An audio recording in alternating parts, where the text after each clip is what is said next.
चलिए 11वां सवाल लगाइए आपकी स्क्रीन पर। आपकी स्क्रीन पर 11वां सवाल है, उसको लगाइए। अच्छा सवाल है। एक दुकानदार 350 वस्तुएं 89 रुपए प्रति वस्तु के हिसाब से खरीदता है और वस्तुओं की मूल्य को और वस्तुओं का मूल्य को इस तरह अंकित करता है कि यदि 275 वस्तुएं बिके तो 21% का लाभ होगा। हालांकि 25 वस्तुएं खराब हो जाती हैं और वह केवल 325 वस्तुएं उस मूल्य पर बेचता है। यदि बिना बिकी हुई वस्तुएं अनुपयोगी हो तो लाभ प्रतिशत क्या होगा? ठीक है, ट्राई करें आप लोग। ट्राई करो भाई, क्या आता है इसका आंसर बताइए। सिंबल लगाएं पहले।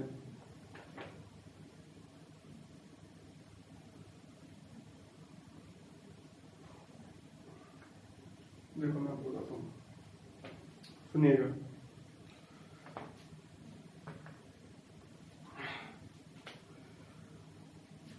क्या हुआ कि उन लोगों ने 350 वस्तुएं खरीदी। सीपी मतलब 350 वस्तुओं का क्रय मूल्य। टोटल 350 वस्तुएं उन लोगों ने खरीदी है और प्रत्येक वस्तु का जो मूल्य है वो 89 रुपए है। हर एक वस्तु 350 वस्तु खरीदी तो 350 वस्तुओं का जो मूल्य होगा, क्रय मूल्य होगा, हर एक का 89 है। तो 350 के हिसाब से कितना हो जाएगा? गुणा कर दूंगा 350 से, फिर कुल मूल्य निकल के आएगा। ठीक है, तो इसको गुणा करो, कितना आएगा देखो। 350 का गुणा करो 89 में, कितना आएगा? 31,150 रुपए कितना आएगा? ठीक है, गुणा आप लोग कर लेंगे। फिर बोलते हैं अगर केवल 275 वस्तुओं वो लोग इस प्रकार से उसका मूल्य अंकित किया है कि 275 वस्तुओं का मूल्य इस प्रकार से अंकित किया है, मतलब उस मूल्य को बढ़ाया है कि अगर 275 वस्तुएं के लिए अगर बिकती तो कुल 21% का लाभ होता। कुल 21% का लाभ होने का मतलब ये है मेरे बच्चों, अगर 275 वस्तुओं का मूल्य इस प्रकार से उसका अंकित किया, मतलब बढ़ा दिया गया है इसका, कि कुल अगर 275 वस्तु बिके तो 21% का लाभ कमाए। 21% का लाभ तो वो तब कमाएगा जब जिसका जो प्राइस है 31,150 का जो प्राइस है, इस पर 21% का लाभ हो।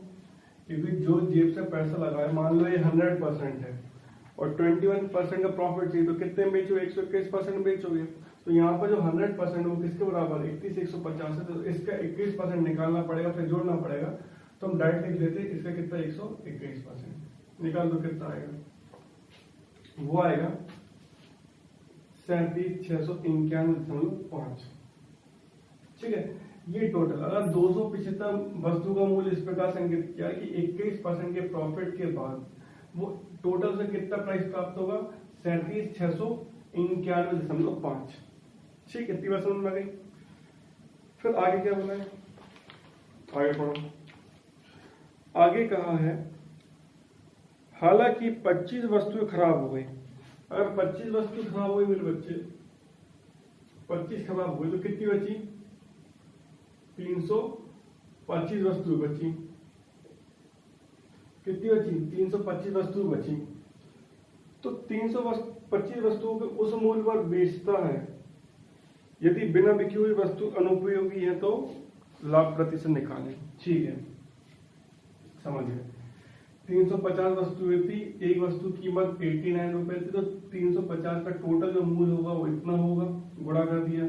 275 का मूल्य इस प्रकार से अंकित किया कि 21% के लाभ पर वो बेची, तो कितने में बिकेगा? इतने में बिकेगा। ठीक, अब वो बोलता है अगर 25 वस्तु खराब हो गई तो 325 वस्तुओं को उसी मूल्य पर बेचेगा। किस मूल्य पर बेचेगा? उसी मूल्य पर बेचेगा। तो कितने प्रतिशत लाभ होता है? और इसके बारे में छोड़ दो, ये तो गया काम से उसने बोला है। तो उसी मूल्य पर, किस मूल्य पर बेचने की बात हो रही? उसी मूल्य पर जिस पर बेचा है। किस मूल्य पर बेचा है? 21% के लाभ पर बेचा है। तो मतलब जो 275 वस्तुएं जो आपकी हैं उसका जो मूल्य है वो कितना, अपने टोटल कितने बेचा है? 37,691.5 रुपए में। तो एक वस्तु की कीमत कितनी आएगी? यहाँ से 37,691.5 बैठे में कितना 275 काटो कितना आएगा इसका एक का मान कितना आएगा निकालो। मैंने डायरेक्ट लिख लिया भाई, कैलकुलेशन ज्यादा है मेरा। इस सवाल कराने का पर्पज थोड़ा अलग है। 137.06 रुपए, ठीक कितना आएगा। तो बोलता 375 वस्तु अगर इसी मूल्य पर बेची, किस मूल्य पर, इसी मूल्य पर, तो कितने का प्रॉफिट होगा। 325 का निकालना, एक वस्तु का मूल्य था तो 325 का निकाल दो, 325 से गुणा स्टार्ट करो, 325 का गुणा स्टार्ट करो, तो 137.06 इंटू 325, ठीक है। तो 325 से आपसे कितने का, कितने बिकेगा टोटल बिकेगा 544.5 रुपए बिकेगा, ठीक। अब आप देखो आपका जो प्राइस था, वो 31, आपके जेब से जो पैसा लगा था 31,150 रुपए लगा था, और आपने टोटल कितना कमाया है 325 वस्तु मदद से 44,544.5 रुपए। तो आप देखो कितने का लाभ हुआ, आप देखो कितना ज्यादा पैसा आपने कमाया। तो आपको ऑब्वियसली आपको दिख रहा है 31,150 से 44,544.5 पर जाना मतलब लाभ होगा, मतलब प्रॉफिट परसेंट निकलेगा, प्रॉफिट बोल दूं या फिर लाभ परसेंट निकलेगा, ये निकलेगा। तो कितना रुपए बढ़ गया देखो, तो ये बढ़ा है 13,394.5 बटे में कितना, किस पे लाभ होगा, इस पे लाभ होगा। ये आपका लागत मूल्य ग्राम सीपी 31,150 इंटू कितना परसेंट निकाला, किसे गुणा करना पड़ेगा 100%, ये परसेंट है ना, तो परसेंट लाने के लिए किसे गुणा करना पड़ेगा 100% से। जब इसको सॉल्व करेंगे तो आपका आएगा 43%। बताओ बेसिक समझ में आया कि नहीं आया, ये बताओ, इसको देख लो एक बार।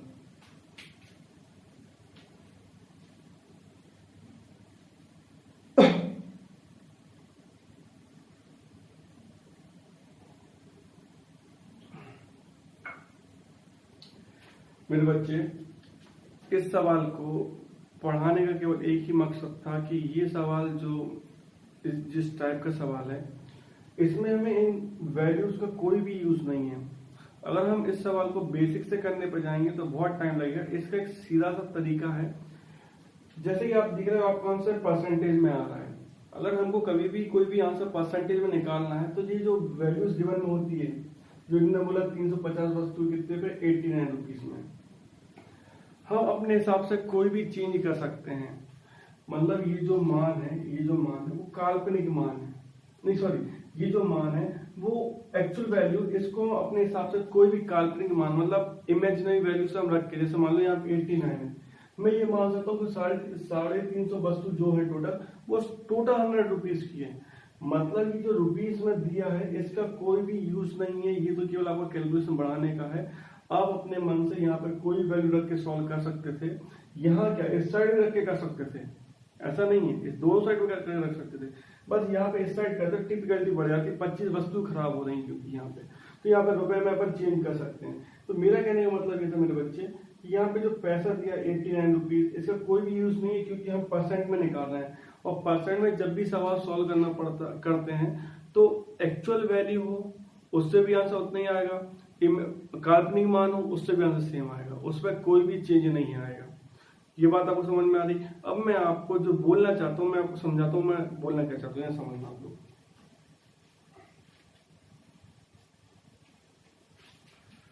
इसके 3 मेथड है, मैं आपको तीसरे मेथड से बता देता हूँ। जो मेथड एक ही, इसके बाद जो मेथड अप्लाई करना है मैं उसी से बता देता हूँ। बहुत सारे मेथड इसको तीन तरीके से सॉल्व कर सकते हैं, बाकी मैं आपको जो दूसरा तरीका बता रहा हूँ वो सबसे बेस्ट है आपके एग्जाम के हिसाब से। देखना मेरे बच्चे, आप ये मान लो कि हर एक वस्तु कितने रुपए की पड़ी, 100 रुपए की पड़ी, क्योंकि कोई भी दिक्कत वाली बात नहीं, 100 रुपए मान लो। आप मुझे बताओ आपने पहले कितनी वस्तु बेची थी, 275 वस्तु बेची थी, कितने का लाभ कमाए थे, 21 का। तो 100 की चीज कितने में बेचोगे, 121 में बेचोगे। आप कितनी वस्तु बेचना चाहते हो, आप बेचना चाहते हो 325, इसको काट दो, 11 से काट दो, 11 बाई 11 से काट दो 2 और 25 और 25 से काट दो 325 को 13 बार, 13 और 11 कितना 143 रुपए आ गया। अब बताओ 100 रुपए की चीज 143 रुपए में बेचोगे तो कितने परसेंट का प्रॉफिट होगा, 43% का प्रॉफिट होगा। खत्म हो गया मेरे बच्चे। ये तरीका आपके एग्जाम पॉइंट ऑफ व्यू से बहुत इंपॉर्टेंट है, इसको अप्लाई करना है। जब भी इस टाइप का सवाल आया ऐसे करना है, ठीक है। ये सवाल पर्टिकुलरली बताओ समझ में आएगी नहीं यही बात, ठीक है। अब एक सवाल और दे रहा हूं, वो आप लगाइए। 12 सवाल देखिए। सौरभ 850 वस्तुएं 95 पैसे प्रति वस्तु के हिसाब से तैयार करता है और मूल्य को ऐसे अंकित करता है कि यदि केवल 720 वस्तुएं बेची जाती हैं तो 20% लाभ होगा। यदि केवल 780 वस्तुएं इस मूल्य पर बिकती हैं और बिना बिकी हुई वस्तु अनुपयोगी हैं, मतलब बिना हुई वस्तु जो बिकी नहीं है उसका कोई मतलब नहीं है, लीव अपार्ट, तो लाभ प्रतिशत क्या होगा? ठीक है, 850 वस्तुएं 95 पैसे, जो 95 पैसे गुणा भाग करोगे पागल हो जाओ, कोई मतलब नहीं है पैसों का यहाँ पे, क्योंकि परसेंट में निकालना है। हम यहाँ पे बिल्कुल आर्टिकल पे कर सकते हैं सवाल। देखो मेरे बच्चों, ये सेम टू सेम सवाल है। आपने कितनी वस्तु बेची है? 720 वस्तु बेची, 720। कितने का प्रॉफिट लिया है? 20 का, 120। कितना बेचना चाहते हो? 780। ठीक, 0 0 कट गया, 12 कम 12 12 6 72। 6 से काट दो, कितने बार? 6 कम 6, 1 बजे 6 18 0 130।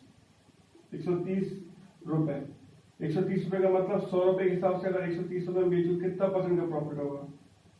30% का प्रॉफिट होगा। बताइए, कोई दिक्कत?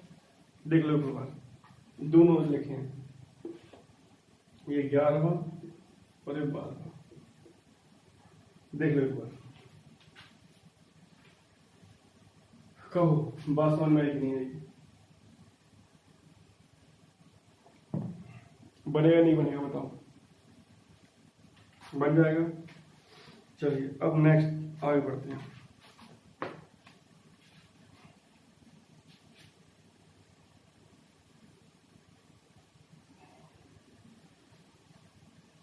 ये जो हम पढ़ रहे हैं प्रॉफिट एंड लॉस, ये केवल आपके एग्जाम पॉइंट ऑफ व्यू से पढ़ रहे हैं, मतलब एग्जाम में अगर आप सब बैठे तो आपसे सवाल बन जाए, ठीक ना।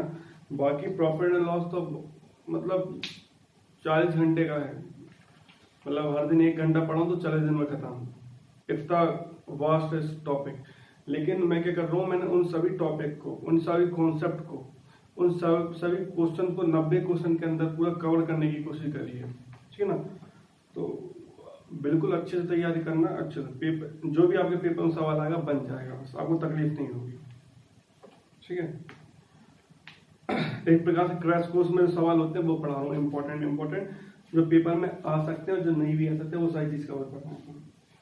देखो 13वां सवाल देखो,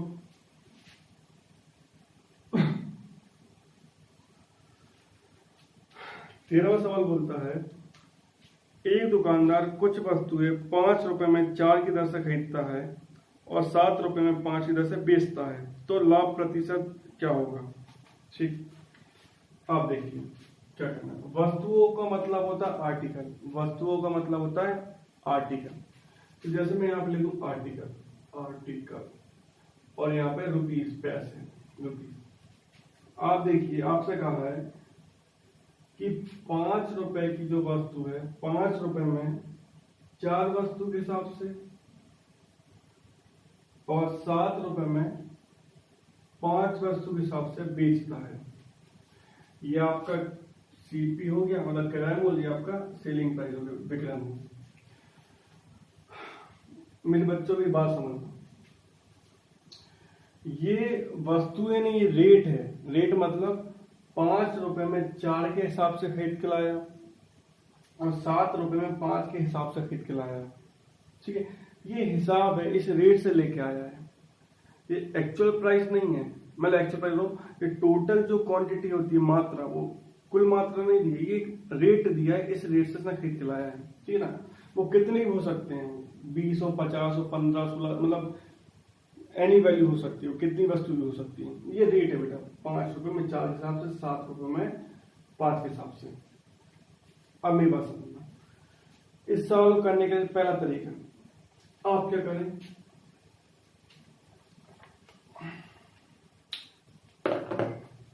आपका पहला तरीका ये है कि आप यहां पर 5 का गुणा कर दें और यहां पर 4 का गुणा कर दें। इसका 5, ये 5 का इधर, इस 7 का क्रॉस मल्टीप्लीकेशन करना।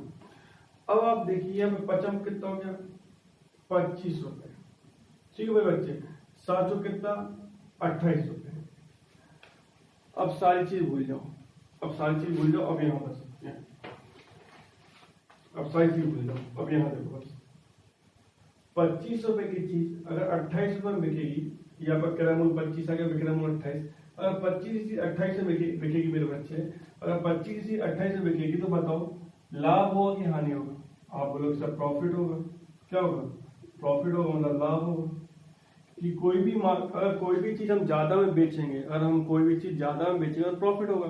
तो 25 से 28 से बेचेंगे तो प्रॉफिट होगा। कितने का प्रॉफिट होगा? आप बोलोगे 25 से 28 जाने का 3 का प्रॉफिट होगा। और आपको पता है लाभ हानि किस पे होगा? लाभ हानि का क्या होता है? Profit and loss. सीपी पर, कॉस्ट प्राइस पर, क्रय मूल्य पर। और आपका क्रय मूल्य कितना? 25। क्योंकि परसेंट निकालना, प्रॉफिट लॉस परसेंट निकालना है बच्चे, परसेंट निकालना इंटू कितना? 100%। 25 का 25, 25 चौके 100, 4 दिया 12% प्रॉफिट होगा आपको। कहिए बात समझ में आई कि नहीं? अब इसका बेसिक भी देख लीजिए, इसको लिखिए पहले आप।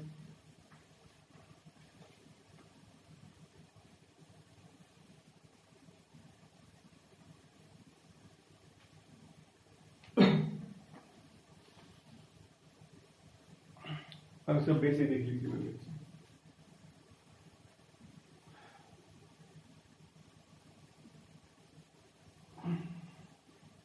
देखो इसके पीछे की कहानी जान लो। मैंने आपसे कहा था मेरे बच्चे, ये रेट है, ये एक्चुअल वैल्यू नहीं है, रेट है। ये कुछ भी हो सकती है, कोई जरूरी नहीं कि ये मतलब 4 और 5 से कटने वाली वैल्यू लूं, कुछ भी हो सकती है वैल्यू। ठीक है ना? ये रेट है 5 रुपए में 4 के हिसाब से, 7 रुपए में 5 के हिसाब से खरीद रहा था। कितने? अब आपको पता है यदि आपको प्रॉफिट परसेंट, लाभ परसेंट निकालना है, जैसे मैंने आपसे बोला कि मैंने 100, मान लो कि मैंने 10 वस्तु लेके आया, 10 आर्टिकल्स लेके आया था और मैंने 5 आर्टिकल बेच दिए, तो कितना प्रॉफिट हुआ? मान लो कि पैसा भी दिया हो, तो मैं टोटल प्रॉफिट नहीं निकाल सकता। मैं टोटल प्रॉफिट इसलिए नहीं निकाल सकता क्योंकि 10 वस्तु जितनी की भी मैं लेके आया हूँ, जब तक मैं वो 10 वस्तु नहीं बेच दूंगा तब तक मैं अपना टोटल प्रॉफिट नहीं निकाल सकता। मुझे पता तो चल जाए कि 10 वस्तु मैंने कितने बेची। अब 10 वस्तु मैंने जो मूल्य में खरीदना था प्राइस में, वो तो मैंने खरीद लिया, लेकिन 10 वस्तु में टोटल बिकी कितने में है?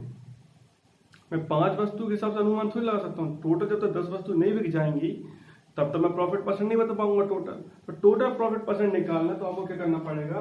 जितनी वस्तु लेके आए हो उतनी वस्तु बेचना पड़ेगा। मतलब क्या है? देखो यहाँ पे 4 लेके आ रहे, यहाँ पे 5। क्या जितनी वस्तु लेके आए उतनी वस्तु बेची है आर्टिकल? नहीं। तो सबसे पहले उनको सेम करो। तो आप 4 और 5 से कटने वाली संख्या बताओ। 4 और 5 से कटने वाली संख्या कौन सी होगी? 20 होगी।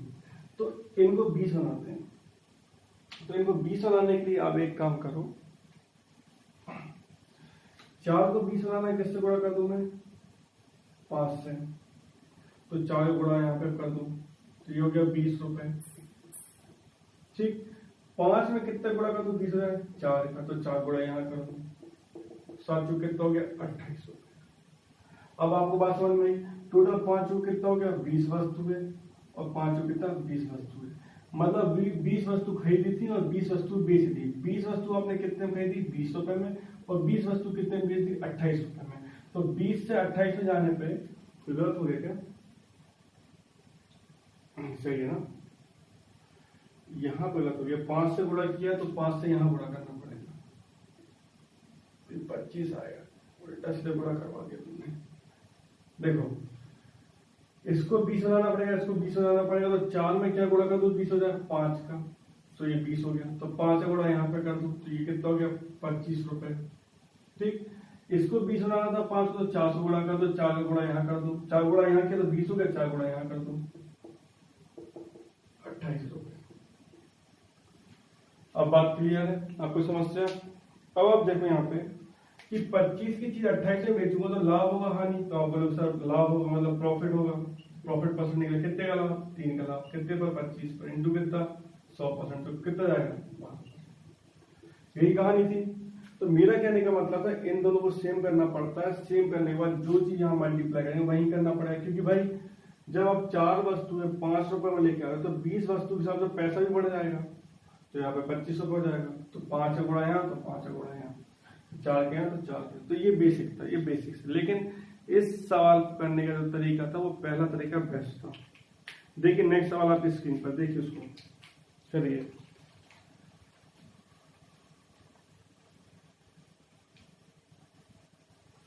लगाएं।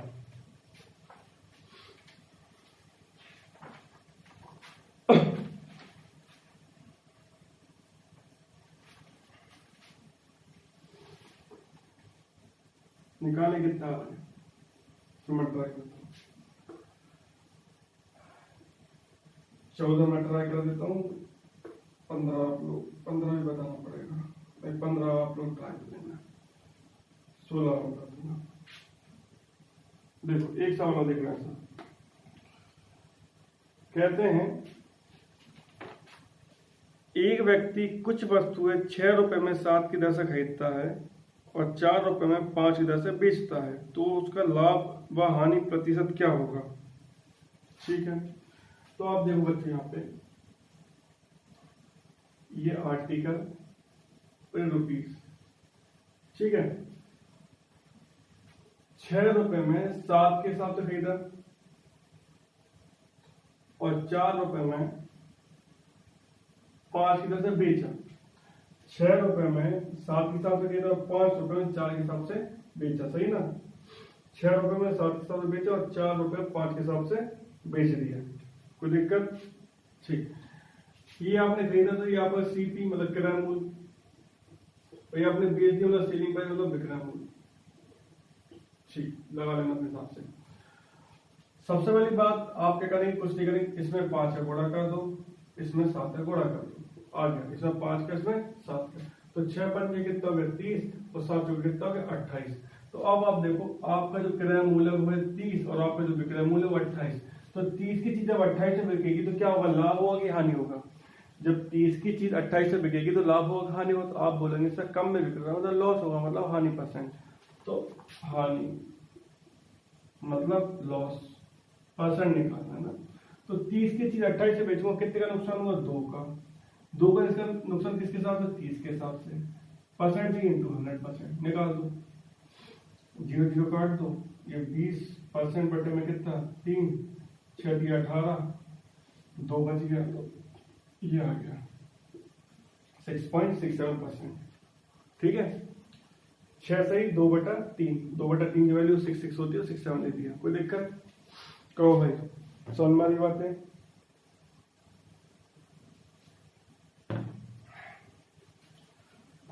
अरे बनेगा नहीं बनेगा बताओ भाई।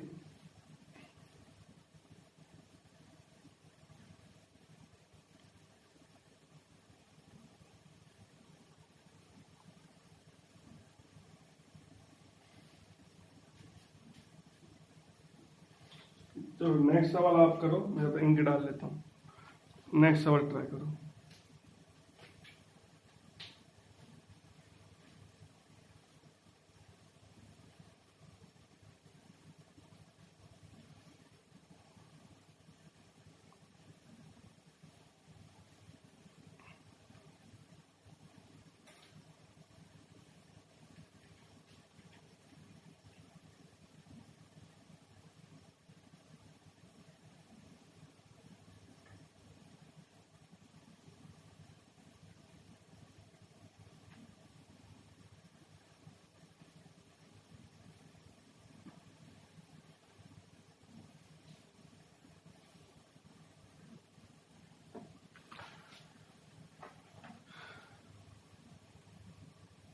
बना बना कि नहीं बना,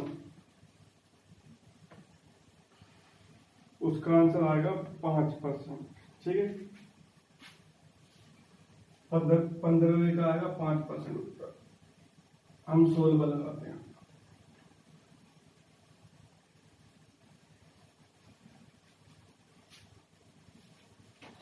देखो 16 में देखो 16 क्या बोलता है।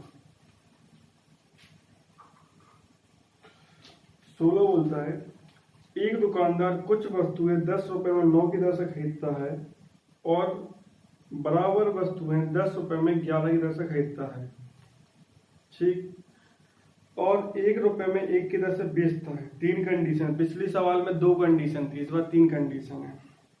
क्या कहा है, एक दुकानदार 10 रुपए में 9 की दर से खरीदता है और बराबर वस्तुएं 10 रुपए में 11 की दर से खरीदता है और 1 रुपए में 1 की दर से बेचता है, तो उसका लाभ व हानि प्रतिशत निकालना। ठीक है, चलिए निकालते हैं। आप यहाँ देखिए, यहाँ लिखिए आर्टिकल और यहाँ लिखिए रुपीस। सबसे पहले कहा गया है सवाल में कि 10 रुपए में 9 की दर से खरीदता है, 10 रुपए में 9 के हिसाब से खरीदता तो क्या होगा, किराया मूल्य मतलब सीपी मतलब किराया मूल्य, ठीक है, किराया मूल्य। ठीक, अब आगे बोलता है कि 10 रुपए में 11 की दर से, 10 रुपए में फिर 10 रुपए फिर से 10 रुपए में 11 के हिसाब से खरीदता है, तो ये पहला किराया मूल्य, इसको पहला और दूसरा किराया मूल्य। ठीक है, कोई दिक्कत। 10 रुपए में वो 9 के हिसाब से खरीद के लाया और 10 रुपए में 11 के हिसाब से खरीद के लाया। फिर आगे बोलते हैं कि 1 रुपए में, रुपए लगाना जरूरी नहीं, लगा दिए, 1 रुपए में 1 के हिसाब से बेच दिया, 1 रुपए में 1 के हिसाब से बेच दिया, यही कहा है। अब आगे क्या बोलते हैं, तो उसका लाभ व हानि प्रतिशत क्या होगा। ठीक है, अब देखिए क्या करना है, समझिएगा। अब इसमें मैं क्रॉस मल्टीप्लिकेशन नहीं कर सकता क्योंकि इसमें 3 कंडीशन है। आप 3 बताओ कहां क्या करोगे। 2 कंडीशन में क्रॉस मल्टीप्लिकेशन करके सॉल्व कर ले, 3 कंडीशन में नहीं कर सकते। लेकिन मैं आपको 2 कंडीशन में बेसिक सॉल्व करना सिखाया था, बेसिक तरीके से, उसी बेसिक से सॉल्व होगा। देखो उसमें कहा था 10 रुपए में 9 वस्तु के हिसाब से खरीद के लाता है, ये रेट है, दर है, और उतनी ही वस्तु 10 रुपए में 11 के हिसाब से खरीद के लाता है। मतलब जितनी वस्तु 2 बार उसने खरीदा है, दोनों वस्तु बराबर मात्रा में खरीदा है। मतलब जितनी वस्तु पहली बार खरीदेगा उतनी वस्तु सेकंड टाइम खरीदेगा, कहा गया बराबर मात्रा में, बराबर कहा गया ना। तो आप एक काम करिए, सबसे पहली बात 9 11 1 का लघुत्तम ले लीजिए, एलसीएम कितना आएगा, 99 आएगा। ठीक, एलसीएम नहीं भी लो तो कोई दिक्कत नहीं, ऐसी वैल्यू ले लो कि 9 11 1 से कट जाए। तो आपने देखा 9 11 1 से कटने वाली संख्या 99 है, तो आपको क्या करना है, 99 बनाना है। तो आप बोलो 99 इसको बनाना है, किससे गुणा कर दूं मैं, 11 से, और इसको किससे, 9 से। तो 11 गुणा यहाँ पे किया तो 11 गुणा यहाँ कर दो, 9 का गुणा यहाँ किया तो 9 का गुणा यहाँ कर दो। तो आप देख पाओगे ये आ गया 110 रुपए, ये आ गया 90 रुपए। कहिए इतनी बात समझ में आई कि नहीं आई, कहो भाई इतनी बात समझ में आ गई। अब आप एक चीज देखो कि आपने 99 वस्तु लेके आए 110 रुपए में, 99 वस्तु सेकंड टाइम लेके आए 90 रुपए में, तो टोटल आपको 110 और 90 रुपए टोटल कितना हो रहा है, 200 रुपए। टोटल कितना हो रहा है, 200 रुपए। तो मैं ये बोल सकता हूँ कि 200 रुपए में आपने 99 और 99 मतलब 198 वस्तु लेके आए हो, और क्योंकि हमको प्रॉफिट परसेंट निकालना है तो जितनी वस्तु लेके आए हैं उतनी वस्तु बेचना पड़ेगा। तो 99 कितना, 198। जब 198 लेके आए हो तो 198 ही बेचोगे, तो यहाँ पे कितना आएगा, 198 आएगा। बात समझ में आई। 99 पहली कंडीशन में लेके आए, 99 दूसरी कंडीशन लेके, तो टोटल कितना, 99 99 198 टोटल खरीदी, तो टोटल 198 ही बेचना पड़ेगा। तो यहाँ पे एक को 198 बनाने के लिए गुणा कर दो 198 से, यहाँ पे भी 198 से, तो यहाँ के 198 रुपीज। अब तुम एक चीज देखो कि 198 पड़ी 200 रुपए की और 198 बेच रहे 198 रुपए में। तो आप बताओ 200 की चीज जब आप 200 रुपए की चीज जब आप 198 बेचोगे तो नुकसान होगा कि प्रॉफिट होगा कि लॉस होगा। तो आप बोलोगे सर हानि होगी, मतलब लॉस होगा, तो लॉस या फिर हानि परसेंट निकलेगा। तो कितने का नुकसान होगा, 2 का। किसके हिसाब से, 200 के हिसाब से, क्योंकि परसेंट निकाला तो 100% गुणा कर दो, तो 100 एकम 100 तुमने 200 2 में काटा तो कितना, 1% का नुकसान। कई बार समझ में आई कि नहीं आई? नहीं आई तो दूसरा सवाल फिर बताऊंगा, अब समझ में जाएगा, इसको लिख लीजिए।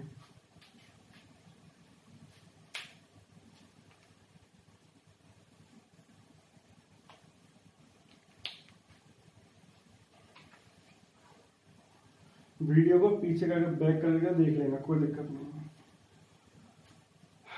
इसके बाद के सवाल देखो, वो सवाल थोड़ा ठीक ठाक है, ये और बढ़िया है। कोई जरूरी नहीं मेरे बच्चे की 99, 11, 1 का इसका भी लघुत्तम लेना पड़े, इन दोनों का लघुत्तम लेके भी सॉल्व कर सकते हैं। मैंने क्लास में इन दोनों का लघुत्तम लेके भी सॉल्व कराया है, मैंने इन तीनों का लघुत्तम लेके सॉल्व कराया है। आंसर पे कोई भी चेंज नहीं आएगा, आंसर सेम आएगा। कोई जरूरी नहीं है कि इसका लघुत्तम भी लें, दोनों का भी लेके कर सकते हैं, ठीक है। तो इसमें कोई दिमाग मत लाना कि सर आपकी क्लास में दोनों को लेकर बताया, दोनों का बताया, तीनों का बताया, उससे कोई चेंज नहीं आता, ठीक है ना। चलिए भाई नेक्स्ट देखें।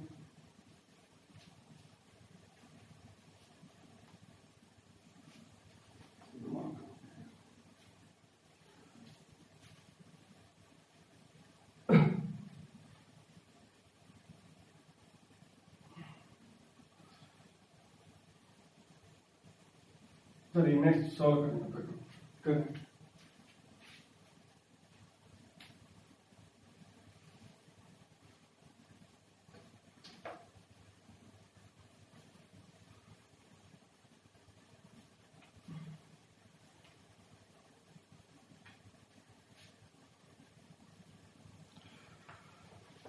आया उत्तर बच्चों?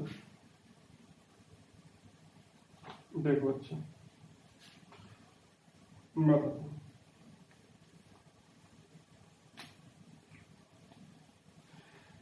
एक व्यक्ति कुछ वस्तुएं, यहां देखो आर्टिकल, यहां लिखो रुपीज, ठीक। उन्होंने कहा है कि 2 रुपए में 3 की दर से, 2 रुपए में 3 की दर से खरीद के लाते हैं, ठीक। फिर 1 रुपए में 2 के हिसाब से खरीद के लाते हैं, फिर 3 रुपए में 5 के हिसाब से बेच देते हैं। चलो अब आएगा सब मजा आएगा।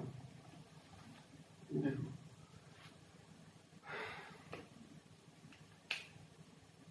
याद रखिएगा, कहा है कि 2 रुपए में 3 वस्तु की रेट से खरीद के, दर से खरीद के लाए, फिर 1 रुपए में 2 के हिसाब से खरीद के लाए, और वस्तु बराबर खरीद के लाए हैं। जितनी वस्तुएं आपने इस रेट से खरीद के लाए हैं उतनी वस्तु इस रेट से खरीदी है, और आपने 3 रुपए में 5 के हिसाब से बेच दी।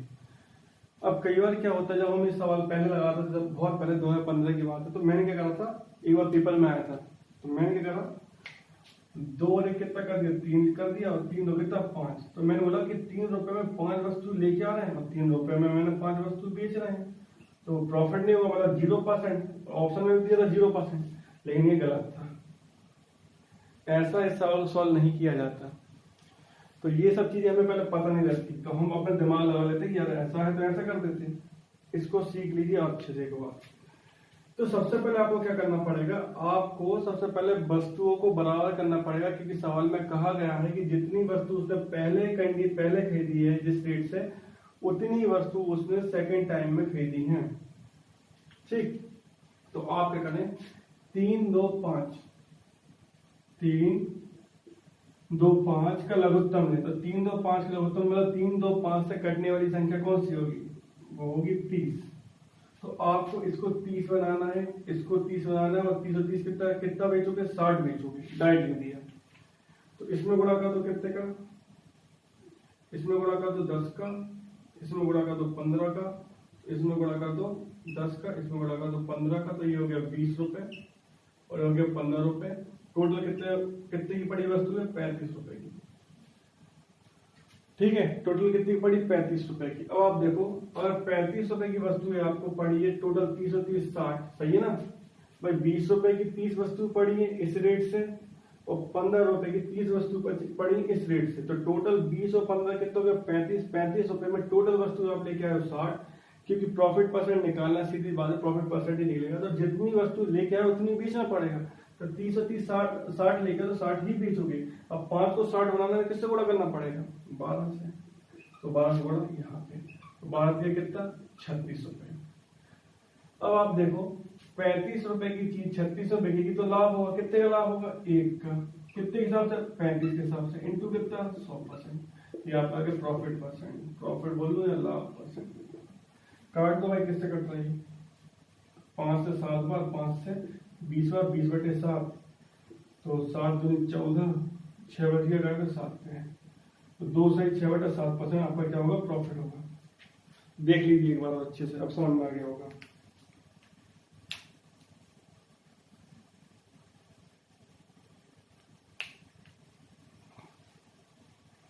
चलिए आगे बढ़े, बोलो भैया आगे बढ़े।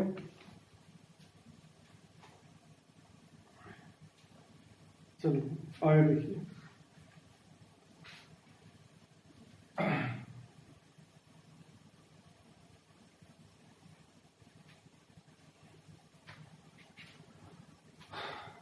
पढ़िए 18वां सवाल पढ़िए। एक व्यक्ति कुछ वस्तुएं 1 रुपए में 5 की दर से खरीदता है। लिखते चलो साथ में, लिखते चलो, एक काम सवाल पढ़ो, लिखते चलो। एक व्यक्ति कुछ वस्तुएं 1 रुपए में 5 की दर से खरीदता है, ये आर्टिकल और ये रुपीस, ठीक है। कहा गया है कि 1 रुपए में 5 की दर से, 1 रुपए में 5 की दर से खरीदता है, सही बात है। फिर आगे क्या कहा है? और बराबर मात्रा में 1 रुपए में 4 के हिसाब से, 1 रुपए में 4 के हिसाब से फिर खरीदता है, और 2 रुपए में 9 के हिसाब से बेच देता है, ये लिखा होगा, देखो पढ़ो। और 2 रुपए में 9 के हिसाब से बेच देता है, और 30 रुपए की हानि प्राप्त करता है, और 30 रुपए की हानि प्राप्त करता है, तो उसके द्वारा कितनी वस्तु बेची गई? तो वस्तु बताओ, आर्टिकल कितनी बेची, इसमें कितनी वस्तुएं बेची बताओ। देखो समझाता हूं, क्या हुआ कि 1 रुपए में 5 के हिसाब से खरीद के लाया, और 1 रुपए में 4 के हिसाब से खरीद के लाया, लेकिन जो वस्तु उसने खरीदी पहली और सेकंड कंडीशन है वो वस्तु बराबर है, और फिर उसने 2 रुपए में 9 के हिसाब से बेच दी। बेटा ये रेट है, वस्तु नहीं है, रेट है, इस रेट से बेचेगा, इससे खरीदेगा, ये रेट है। फिर बोलता है ऐसा करने के बाद जब उसने वो वस्तुएं बेची तो उसे कितने रुपए का नुकसान हुआ? 30 रुपए का नुकसान हुआ। तो उसने कितनी वस्तुएं बेची होंगी, कितने आर्टिकल बेचे होंगे, ये निकालना। 30 रुपए का नुकसान हुआ, तो 30 रुपए का नुकसान जब हुआ जब उसने वस्तु बेची होंगी, जितनी वस्तु लेके आया उतनी वस्तु बेची होगी, तो कितनी वस्तु लेके आया था, कितनी वस्तु उसने बेची होगी, वो निकालना है। यहाँ पर प्रॉफिट परसेंट नहीं निकालना है, वस्तु निकालना है, लेकिन निकलेगा उसी तरीके से। देखो सवाल समझ में आया कि नहीं? आगे बता दो भाई, कमेंट कर दो सवाल समझ में आया कि नहीं आया। 1 रुपए में 5 के हिसाब से, 1 रुपए में 4 के हिसाब से खरीद के लाया, वस्तु बराबर है, और 2 रुपए में 9 के हिसाब से बेच दी। तो आप अब क्या करोगे? 5 4 9 का लघुत्तम ले लो, कितना आएगा?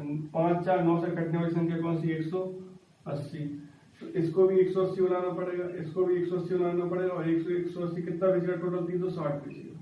तो 5 में किसका गुणा करूंगा? 180 बन जाए। तो आप बोलोगे 5 180 बना है 5 4 9 से, तो 180 में गुणा करने के लिए 9 चौका 36 से गुणा करना पड़ेगा, और 4 के हिसाब से 9 पंजे 45 से गुणा यहाँ करना पड़ेगा, ठीक है। तो 36 पंजे कितना? 36 पंजे हो गए 180, 45 हो गए कितना हो गया? 180 हो गया, ठीक। तो 36 का गुणा यहाँ कर दो, और 45 का गुणा यहाँ कर दो, ये आ गया 36 रुपए, ये आ गया 45 रुपए। तो टोटल कितना? 36 45 कितना? 81 रुपए। चेक करो सही लिखा मैंने? 6 5 11 4 3 7 और कितना? 8 81, ठीक। अब ये 360, इसको 360 बनाना, कैसे गुणा कर दूं मैं? 40 से, तो यहाँ पे भी 40 से, तो ये कितना हो जाएगा? 80 रुपए। अब देखो 81 रुपए की वस्तुएं थी, 81 रुपए की वस्तु आपने 81 रुपए टोटल खर्च करे, कितनी वस्तु खरीदी? 180 180 360 खरीदी। 81 रुपए में आपने 360 वस्तु लेके आए हो, और 80 रुपए में 360 वस्तु बेचे हो। अब ये मत बोलना 30 रुपए की हानि से 360 में हुई होगी, समझ बात को। 81 रुपए खर्च हुए, 80 रुपए 81 रुपए लगाए, 80 रुपए बेचे, तो कितने रुपए का नुकसान हुआ? 1 रुपए का। कितने रुपए का नुकसान हुआ? 1 रुपए का। 1 रुपए का नुकसान कब हुआ? जब जितनी वस्तु लेके आए होंगे उतनी वस्तु बेच चुकी। तो टोटल वस्तु आपने कितने की लेके आए हो? 180 180 की, तो 360 लेके आए हो, तो 360 बेचा होगा। मतलब 101 रुपए का नुकसान 360 वस्तुओं पर। लेकिन मेरे बच्चे सवाल में कितने रुपए की बात करिए, उसमें 30 रुपए के हिसाब से बात करिए। ये तो रेट है कि 1 रुपए का नुकसान तब होगा जब तुम 360 वस्तुएं बेचोगे, लेकिन एक्चुअल में कितने का नुकसान हुआ, 30 रुपए का। तो इसमें 30 से गुणा कर दो और 30 रुपए इसमें गुणा कर दो, तो टोटल वस्तु कन्वर्ट हो जाएंगी। तो 30 रुपए का नुकसान जब होगा जब आपने इतनी वस्तु बेची होगी। ये आ गया A0 मतलब आर्टिकल। कहो बात समझ में आई कि नहीं? ऐसे सवाल घूमता है। वो परसेंट से अब इसमें आ गया, रुपए से वस्तु पे आ गया, हो सकता है वस्तु से रुपए में आ जाए, तो हर एक कंडीशन पॉसिबल है। कहो बात समझ में आ रही कि नहीं आ रही है? अगर आवाज कम आ रही हो तो हेडफोन लगा के सुनना, ठीक है ना? गला थोड़ा खराब हो रहा है अभी। इसका नेक्स्ट सवाल आप लोग कर लें या मैं बता दूं? बता दें? चलो पढ़ो, 19वां सवाल पढ़ो।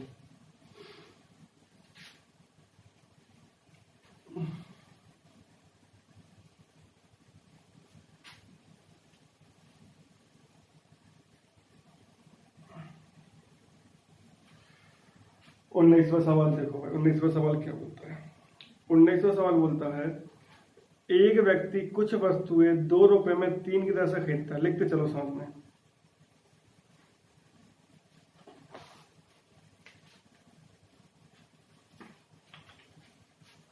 ये आर्टिकल और ये रुपीस, ठीक है।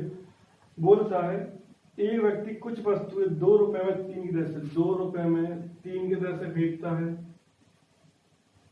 और 1 रुपए में 2 की दर से खरीदता है। ये किराया मूल्य बेटा, ये भी किराया मूल्य, ये भी किराया मूल्य, दोनों कंडीशन है, सीपी कॉस्ट प्राइस। और 3 रुपए में 5 की दर से बेच देता है। अब ये मत बोलना 2 1 3 3 2 5 0%, ऐसा नहीं बेटा। सेम वस्तु, जितनी वस्तु इसने खरीदी होगी उतनी वस्तु इसने खरीदी होगी, और टोटल जितनी वस्तु लेके आएगा उतनी वस्तु बेचेगा, ठीक है ना? तो बोलता है इस कंडीशन में उसे 50 रुपए का लाभ होता है। कितने रुपए का लाभ होता है? 50 रुपए का लाभ होता है। इस कंडीशन में 50 रुपए का लाभ होता है, तो बताओ कितनी वस्तु उसने बेची होगी, ठीक है? क्या करोगे? 3 2 5 से कटने वाली संख्या, 3 2 5 से कटने वाली संख्या कौन सी होगी? 30 होगी। तो इसको भी 30 बना दो, इसको भी 30 बना दो, इसको कितना बना दो? 30 और 30 कितना बेचेगा? ये 60 बेचेगा। 30 और 30 60 30 तो 60 ही बेचेगा। कितने से गुणा कर दूं? 15 से। इसको कितना, सॉरी इसको कितने से? 10 से। इसको कितना? 15 से। इसको कितने? 10 से। इसको कितना? 15 से।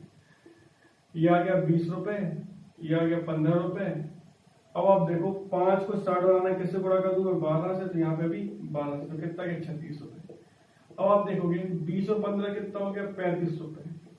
आपने 35 रुपए में 30 और 30 60 वस्तु लेके आए हो और 36 रुपए में 60 वस्तु बेची हैं, तो बताओ कितने रुपए का लाभ हुआ? 1 रुपए का लाभ हुआ। कितनी वस्तुओं पर? जितनी वस्तु लेके आए उतनी वस्तु बेची होगी। तो 30 और 30 60 लेके आए, 60 ही बेची, तो 1 रुपए का लाभ हुआ 60 वस्तुओं पर। आर्टिकल लिख दो, उसमें कोई दिक्कत तो नहीं। लेकिन एक्चुअल में लाभ कितने हुआ? 50 करो। 50 से गुणा इस साइड कर दो, 50 से गुणा इस साइड कर दो, यहाँ के 3000 आर्टिकल मतलब वस्तु है। कहो मेरे बच्चों अब कोई दिक्कत तो नहीं? अब चीज समझ में आ रही? क्लियर? कहो क्लियर है? कहो बताओ समझ में आया कि नहीं आया? आगे बढ़े, कर लोगे? बन जाएगा? कमेंट कर दो भाई, कमेंट करते रहा करो। अगर आपको समझ में नहीं है तो बता दिया करो, ठीक है? तो फिर नेक्स्ट वीडियो में कोशिश करूंगा कि अच्छे से सुधारूं फिर कुछ चीजें। पूरा समझ में आया कि नहीं आया? आगे बढ़े, चलो 20वां सवाल देखो। देखो तुम्हारी स्क्रीन पर सवाल लगाओ, लगाओ भाई लगाओ, 20वां सवाल लगाओ।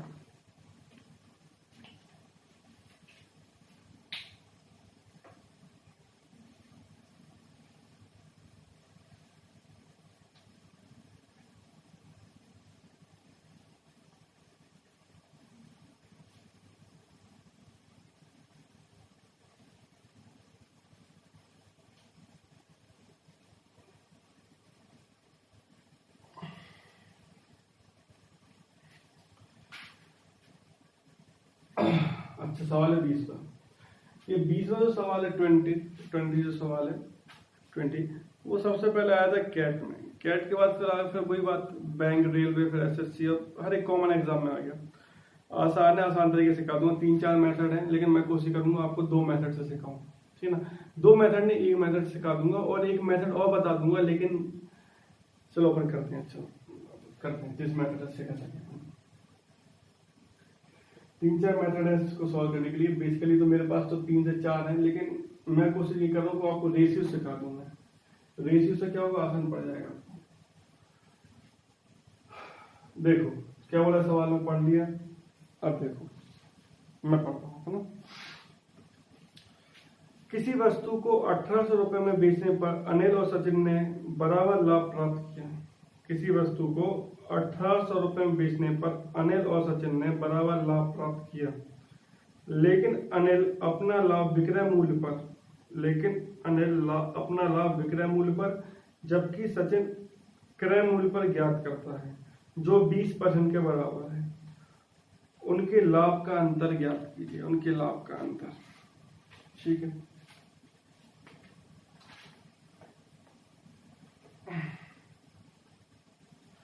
एक है अनिल, एक है सचिन।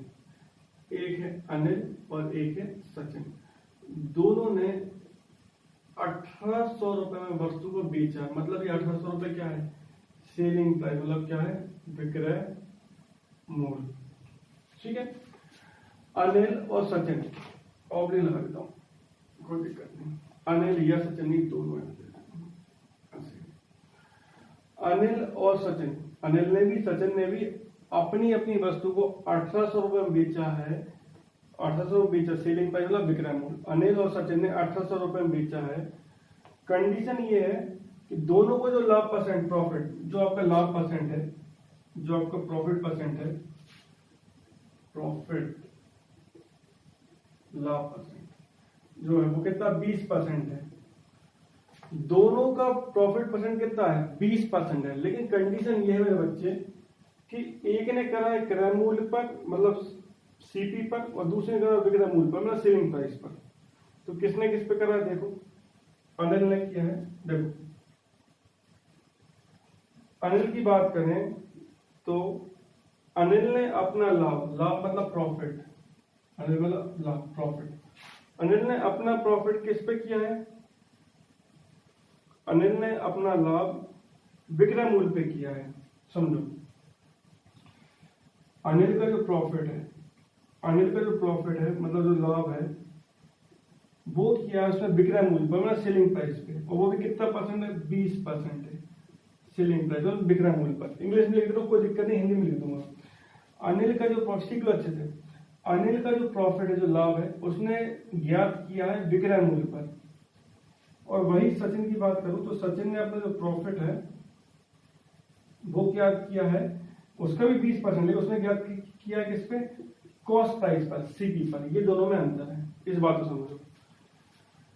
अनिल और सचिन दो व्यक्ति हैं जिसने अपनी वस्तु को 1800 रुपए में बेचा है और दोनों को 20% का लाभ हुआ है। कंडीशन ये है कि अनिल ने अपना 20% का लाभ विक्रय मूल्य के हिसाब से देख लिया है और सचिन ने अपना लाभ 20% क्रय मूल्य के हिसाब से देखा। भाई लाभ तो क्रय मूल्य के हिसाब से होता है, लेकिन ये भाई साहब ने विक्रय मूल्य पे देख लिया। मान लो कि कई बार ऐसा होता है ना, हम पूरा ऊपर से नीचे का हिसाब निकालते हैं कि भाई कितने का लाभ हुआ, तो भाई लाभ हानि तो क्रय मूल्य पर होती, लागत मूल्य सीपी पर, कॉस्ट प्राइस पर होता है। लेकिन गलती से क्या हुआ, सामने वाले से उसने जिस मूल्य पर वस्तु को बेचा था उसी के हिसाब से प्रॉफिट निकाल लिया, उसी के हिसाब से प्रॉफिट, उस पर प्रॉफिट निकाल लिया। तो उसके हिसाब से प्रॉफिट निकाला तो कोई दिक्कत वाली बात नहीं, तो गलत है। चलो कोई दिक्कत वाली बात नहीं। अब हमने इस प्रकार से निकाला है, कैसे करेंगे समझिएगा। ये P 20% की value 1/5 of CP, profit P इसका 20% मतलब 1/5 ऑफ SP। यही होगा बच्चे, 20% 20/100 कटा 1/5, मतलब मैं यहाँ से रेशियो निकालूंगा P/CP इक्वल टू कितना 1/5 और ये P/SP तो 1/5। मतलब मेरा कहने का मतलब ये था, यदि मैं CP मतलब क्रय मूल्य और सेलिंग प्राइस मतलब विक्रय मूल्य का रेशियो बनाऊंगा। अनिल की बात करूं तो आप एक चीज देखो, अनिल का विक्रय मूल्य कितना है, सेलिंग प्राइस में विक्रय मूल्य कितना है, 5 है। और कितने का लाभ कमाया इसने, 1 का लाभ कमाया। यदि इसका विक्रय मूल्य, अनिल की बात करूं, यहाँ पे अनिल है, पहला अनिल ले लिया मैंने, और अनिल की बात करूं तो अनिल का विक्रय मूल्य 5 और 1 का लाभ कमाया, 1 का लाभ कमाया तो क्रय मूल्य कितना रहा होगा, 4 रहा होगा। अगर मैं सचिन की बात करूं तो सचिन का क्रय मूल्य कितना है, 5, तो क्रय मूल्य यहाँ पर ये है 5। और कितने का लाभ कमाया, 1 का लाभ, अगर 1 का लाभ कमाया तो कितने बेचा होगा, 6 का। कहो ये बात समझ में आई कि नहीं है, नहीं आई, फिर से देखो एक बार और देखो, ये चीज तो समझ में आ गई। अनिल ने अपना लाभ प्रतिशत ज्ञात किया विक्रय मूल्य पर, कितना उसका 20% है। और सचिन ने तो जैसे कि होता है क्रय मूल्य पर किया, तो 20% की वैल्यू 1/5, 1/5। तो अपन ने क्या किया, यहाँ से अपन ने क्या किया, अपन ने रेशियो निकाल दिया, तो P/CP लेके आ गए, तो 1/5 आ गया। और पी वाई यहाँ पे, ये यहाँ पे एसपी, तो एसपी नीचे लिया तो 1/5 आ गया। मतलब अगर मैं सीपी मतलब क्रय मूल्य और विक्रय मूल्य मतलब सेलिंग प्राइस का रेशियो निकालूं, तो आप देखोगे, मैं किसी भी एक को ले लो, पहले अनिल को ले लिया मैंने, तो अनिल का जो यहाँ पे क्या दिया है, सेलिंग प्राइस विक्रय मूल्य कितना दिया, 5, तो यहाँ देखो विक्रय मूल्य कहाँ पर दिया, इस साइड दिया है। और कितने का प्रॉफिट, कितने का, 1 का प्रॉफिट है। मतलब यदि आपने 5 में बेचा, 1 का लाभ कमाया, तो क्रय मूल्य कितना होगा, सीपी कितना होगा। अच्छा, अब सचिन की बात करता हूँ, इसकी बात, तो सचिन का क्रय मूल्य दिया, क्या दिया, क्रय मूल्य कितना है, 5, तो क्रय मूल्य यहाँ पे दिया, सीपी यहाँ पे दिया 5, और कितने का लाभ होगा, 1 का, तो कितने बेचूंगा, 6 में। और इतनी सी मेरी बात है, बोलो ये बात समझ में आई कि नहीं है, बोलो ये बात समझ में आई कि नहीं है, धीरे समझ में जाएगा मेरे बच्चे। अब देखो, क्योंकि दोनों ने वस्तुओं को 1800 रुपए में बेचा है, क्योंकि दोनों ने वस्तु को 1800 रुपए में बेचने का मतलब है दोनों का जो विक्रय मूल्य है वो सेम है, सेलिंग प्राइस सेम है। बट तुम बताओ कि इनका जो विक्रय मूल्य है, इसका 5, इसका 6 है, क्या सेम है, नहीं। तो सेम बनाना पड़ेगा। सेम क्यों बनाना पड़ेगा, क्योंकि दोनों ने 1800 रुपए में बेचा है। 1800 रुपए का मतलब है कि दोनों का विक्रय मूल्य सेम है। तो यहाँ पे इनका विक्रय मूल्य सेम नहीं, तो विक्रय मूल्य सेम करते हैं कैसे, 5 और 6 से कटने वाली संख्या, 5 और 6 से कटने वाली संख्या 30, तो इसमें गुणा कर दो 6 का, तो 6 का गुणा यहाँ कर दो, इसमें गुणा कर दो 5 का, तो इसमें गुणा कर दो 5 का। तो आप देख पा रहे हैं कि कितना हो गया, ये कितना हो गया 24, ये कितना हो गया 30, ये कितना हो गया 25, ये कितना हो गया 30। ठीक है, अब समझ में आई बात है। अब तुम बताओ 24 की चीज अगर 30 में बेचूंगा तो कितने का लाभ होगा, 6 का। 30 की चीज 25 की चीज 30 में बिकेगी तो कितने का लाभ होगा, 5 का। तो इसका 6 का लाभ, इसका 5 का लाभ, तो कितने का अंतर है इनके लाभ में, 1 का अंतर, 1 का मान निकालना है। ठीक, 1 का मान निकालना है। तो क्या करेंगे, कितना विक्रय मूल्य का मान कितना दिया है, प्रत्येक का 30 दिया है, और 30 बराबर कितना दिया है, 1800 रुपए। 1 का मान निकाल दो, 0 0 कट गया, 3 से काट दो, 180 कितने बार 60 बार, तो 1 बराबर कितना है 60 रुपए। तो लाभ का अंतर कितना जाएगा, 60 रुपए। तो आपका उत्तर आएगा 60। कई बात समझ में आई कि नहीं है। एक और बता देता हूँ सवाल को, देखो अब मैं डायरेक्ट बताऊंगा ओरली, है ना, इतना तो समझाना पड़ रहा है इसलिए इतना लिखना पड़ रहा है। देखो ये सीपी देखो, यहाँ पे क्रय मूल्य लिखो, यहाँ पे सेलिंग प्राइस देखो, यहाँ पे विक्रय मूल्य लिखो। ठीक, अगर मैं अनिल की बात करूं तो अनिल का 20% का लाभ हुआ विक्रय मूल्य पर। अनिल का जो 20% का लाभ हुआ है वो विक्रय मूल्य पर, तो 20% का मान 1/5, 20% का मान 1/5 किस पे हुआ, विक्रय मूल्य पे हुआ। तो विक्रय मूल्य पर हुआ मतलब नीचे वाला क्या हो गया, विक्रय मूल्य हो गया। विक्रय मूल्य पर हुआ मतलब क्या, उन्होंने कहा विक्रय मूल्य पर हुआ, तो होता क्या है विक्रय मूल्य पर, तो क्रय मूल्य पर होता तो नीचे वाला क्रय मूल्य होता, लेकिन उन्होंने कहा विक्रय मूल्य पर हुआ तो नीचे वाला विक्रय मूल्य हो जाएगा। तो विक्रय मूल्य 5 मतलब सेलिंग प्राइस 5, 1 का लाभ हुआ तो मतलब क्रय मूल्य कितना रहा हुआ 4। सचिन की बात करें तो सचिन को 20% का लाभ बोले काय पे हुआ है, क्रय मूल्य पर हुआ है, तो ये 5 क्या होगा, क्रय मूल्य होगा, सीपी होगा। और 1 का लाभ का मतलब कितने बेचूंगा मैं, 6 में, क्योंकि दोनों का विक्रय मूल्य सेम होना चाहिए। तो सेम करने के लिए सेम, क्योंकि 1800 रुपए ना दोनों का प्राइस सेम है, तो दोनों को सेम करना पड़ेगा। तो दोनों को सेम करने के लिए किससे गुणा कर दूं मैं, 6 का ऊपर 5 का नीचे, 6 का यहाँ पर 5 का यहाँ पे, तो ये कितना हो गया 24, ये कितना हो गया 25, ये कितना हो गया 30, और ये कितना हो गया 30। तो अब देखो 24 की चीज 30 में बिकेगा, कितने का लाभ कमाएगा ये पहला वाला व्यक्ति? ये कमाएगा 6 का। और 25 चीज 30 में बिके, कितने का लाभ कमाएगा? 5 का। तो कितने का अंतर है? 1 का। तो 1 की वैल्यू निकालना है, तो क्या करोगे? विक्रय मूल्य कितना दिया है? 30, और 30 का मान कितना दिया है? 1800 रुपए। 0 0 कट गया, 3 से काट दिया, 180 को कितने बार? 60 बार। 1 का मान पूछा था, 1 का मान कितना है? 60। तो 60 रुपए आपका उत्तर। थोड़ा आपको टिपिकल लग रहा होगा। देखो कई लोग सोच रहे होंगे इसको शॉर्ट में भी कर सकते हैं। शॉर्ट का तरीका मैं बता तो देता हूँ आपको भी, वो उतना भी शॉर्ट आपको नहीं पता होगा, लेकिन रीजन क्या है, अगर आप इस सवाल को इस तरीके से करते हो तो अभी थोड़ा सा सवाल चेंज हो जाएगा ना, तो वो सवाल फिर उस तरीके से बनेगा नहीं। दिक्कत ये, इसका एक मेथड और है, लेकिन दिक्कत क्या है, अगर मैं आपको उस तरीके से आपको बताऊंगा तो फिर एक नया सवाल आएगा, उसमें थोड़ा चेंज हो जाएगा, तो फिर उस तरीके से वो बनेगा नहीं, तकलीफ हो जाएगी। इसलिए मैं चाहता हूँ आप इससे करो, ना कि ये तो ओरली आते हैं, बाकी आप सीखो उसको, ये इंपॉर्टेंट है बहुत ज्यादा।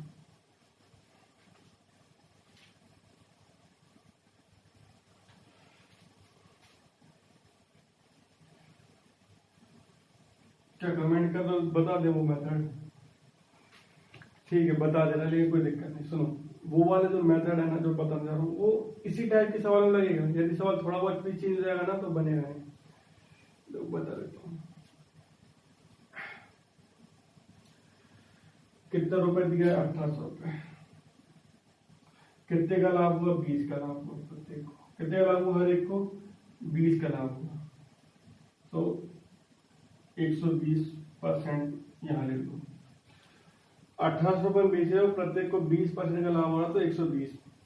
अब आपसे पूछा लाभ का अंतर, प्रॉफिट का और लाभ का अंतर पूछा है, तो क्या करोगे? 20% का 20% निकाल दो, कितना आएगा?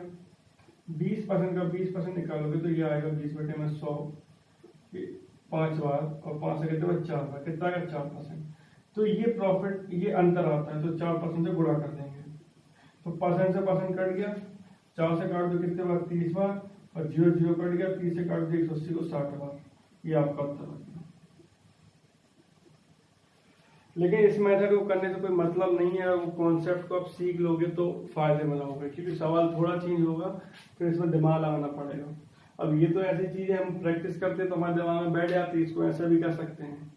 खुद से डेवलप किया, कहीं लिखा नहीं, कोई किताब में नहीं दिया, किसी की नोट्स में नहीं दिया, ये प्रैक्टिस से जाता है तो दिमाग में चढ़ जाती है चीजें, ऐसे कर सकते हैं। बाकी ठीक है, सीखना सीख लो, लेकिन वो मेथड भी सीख लेना, वो मेथड ज्यादा इंपॉर्टेंट है। ठीक है, चलो आगे बढ़ते हैं।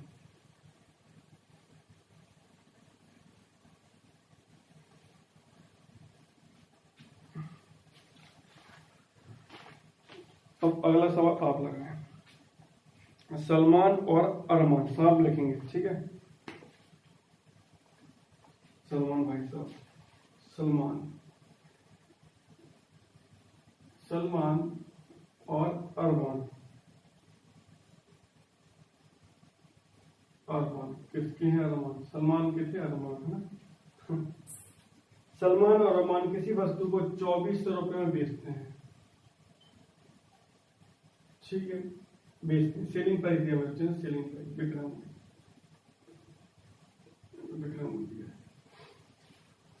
फिर बोलते हैं लेकिन एक क्रय मूल्य पर जब और दोनों को हानि प्रतिशत बराबर है, और दोनों की हानि प्रतिशत बराबर है, कितनी है? 20% दी है, और दोनों की हानि परसेंट, लॉस मतलब हानि परसेंट कितना दिया है? 20% दिया है। और कहते हैं लेकिन एक को क्रय मूल्य पर और जबकि दूसरे को विक्रय मूल्य पर होती है, तो उनके हानि का अंतर ज्ञात कीजिए। ठीक है, देखिएगा सवाल।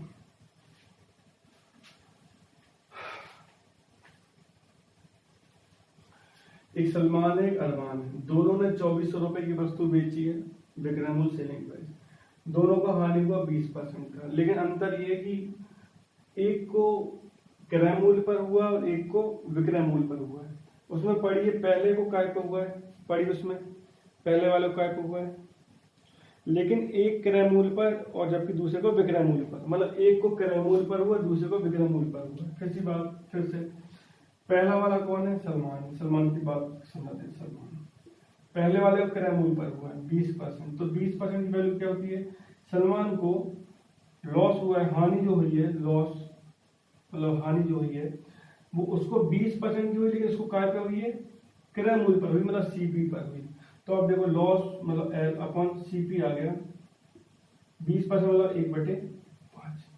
वैसे मैं अरमान की बात करूं, मैं अरमान उसको भी लॉस हुआ है 20% का, लेकिन काय पर हुआ है? उसको इस बार उसको काय पर हुआ है? विक्रय मूल्य पर हुआ, सेलिंग प्राइस पर हुआ है।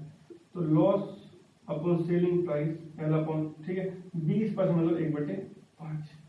ठीक, तो यहां से आप रेशियो बना दो, तो ये सीपी और ये एसपी, पहले वाले में ले लो, कोई भी इसको ले लो इसको।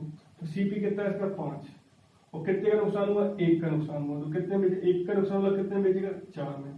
इसका सेलिंग प्राइस दिया कितना? 5, तो सेलिंग प्राइस कहाँ पे आएगा? यहाँ पे। विक्रय मूल्य 5, 1 का नुकसान, यदि 5 में बेचा 1 का नुकसान रहा होगा तो उसका क्रय मूल्य कितना रहा होगा? 6 रहा होगा। कहो बात समझ में आई कि नहीं है? कहो, अरे कहो भाई, समझ में आई कि नहीं है ये बात? 20% 1/5, 1 का क्रय मूल्य पर, 1 का विक्रय मूल्य का। पहले वाले का क्रय मूल्य पर 20% का मान 5 था, तो 5 क्रय मूल्य गया, 1 का नुकसान, 4 आ गया विक्रय मूल्य, सेलिंग प्राइस। इसका सेलिंग प्राइस पर मतलब विक्रय मूल्य पर लॉस था, तो 20% 1/5, तो सेलिंग प्राइस इसकी 5 है, मतलब विक्रय मूल्य इसका 5, 1 का नुकसान था, मतलब क्रय मूल्य मतलब सीपी कितना रहा होगा? 6 रहा होगा, है ना? ठीक है, ये बात समझ में आई कि नहीं आई भाई? 5 में बेचा और 1 का नुकसान, तो मतलब क्रय मूल्य मतलब सीपी तो ज्यादा रहा होगा, तो यहाँ पे 6 होगा। ये 5 की चीज 1 का नुकसान होगा, 4 में बेचेगा। 6 का होगा, 1 का नुकसान होता तो 5 में बेचेगा, तो यहाँ पे 6 ही आता है। ठीक, इन दोनों बराबर कर दो, क्योंकि दोनों का जो विक्रय मूल्य वो बराबर 2400 मतलब बराबर है, तो 4 और 5 बराबर करने के लिए 5 गुणा ऊपर कर दो, 4 गुणा नीचे कर दो। 5 का यहाँ पे, तो 5 का यहाँ पे, 4 का यहाँ पे, 4 का यहाँ पे। तो ये हो गया कितना? 25, ये हो गया 24, ये हो गया 20 और ये हो गया 20। बताओ 25 से 24, 25 से 20 पे गया तो कितने का नुकसान हुआ? 5 का। 24 से 20 पे गया तो कितने का नुकसान हुआ? 4 का। तो इन दोनों में कितने का अंतर है? 1 का। 1 की वैल्यू निकालना है। कितने का अंतर? 1 की वैल्यू निकालना है। आपको पता आपका विक्रय मूल्य कितना? 20 और 20, हर इसका भी 20, इसका 20, इसने भी 2400 में बैठा, इसने भी 2400 में बैठा, तो मतलब प्रत्येक का कितना? 20 है ना, तो 20 रुपए कितना दिया? 2400 रुपए दिया, हर एक का बराबर है। तो 0 0 कट गया, 2 से काट दो, 240 कितने बार? 120 बार, तो 120 रुपए। 1 का मान कितना गया? 120 रुपए, और दोनों के अंतर कितना है? हानि में, ये 5 की हानि, इस पे 4 की हानि, कितने का अंतर? 1 का। तो 1 का मान कितना गया? 120, 120 आपका उत्तर हो जाएगा। तो बात समझ में आई कि नहीं आई?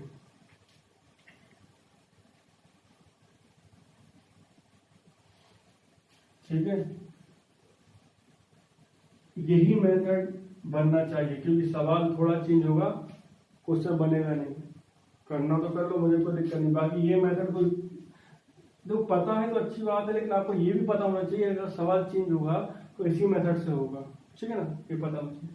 ये 2400 रुपये बेचा, कितनी हानि हो रही? 20%, मतलब 100 रुपए की चीज 20% का नुकसान, मतलब कितने बेचोगे? 80% में। अभी भी क्या करना है? कुछ नहीं, 20% का 20% निकाल दो, कितना है? 4% आएगा। परसेंट से परसेंट कट गया, 4 से काट दो 80 को 20 बार, और 20 से काट दो 2400 को 120 बार, तो 120 रुपये हानि। ठीक है, बोलो बात समझ में आई कि नहीं है?